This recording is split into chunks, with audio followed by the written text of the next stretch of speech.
अस्सलाम वालेकुम, मैं आपका भाई मुबीन अहमद और हमारा ये 2 मरला का सिंगल स्टोरी खूबसूरत सा घर तैयार हुआ है। इस टाइम हम गराज में आपको टाइल फ्लोरिंग मिलेगी।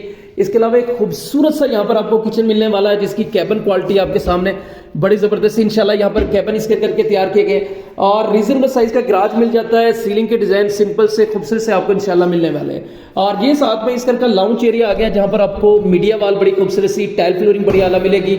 इसके अलावा निशेज बड़ी ज़बरदस्ती तैयार की गई हैं और ग्राउंड फ्लोर पर आपको एक मास्टर साइज में बेडरूम मिलता है जहाँ पर भी आपको करारा वाइट टाइल फ्लोरिंग पर वॉलपेपर और सीलिंग के डिजाइन जबरदस्त है। बड़े साइज का आपको ये बेडरूम मिलता है। सिर्फ 25 लाख रुपए इस घर की डिमांड की जा रही है। बैक साइड पे आपको जो है इसका जो है वेंटिलेशन एरिया मिलेगा, मोटर पंप लगा के देंगे, ठंडे गर्म गीजर वाली एक वॉशरूम यहाँ पर तैयार किया गया है। सिर्फ 25 लाख रुपए में आपको इंशाल्लाह घर मिल जाएगा। New green city housing society गंजमता आहलू रोड लाहौर में ये घर वाक़ है। बाकी मजीद डिटेल के लिए चैनल सब्सक्राइब करें, फोन पर रब्ता करें।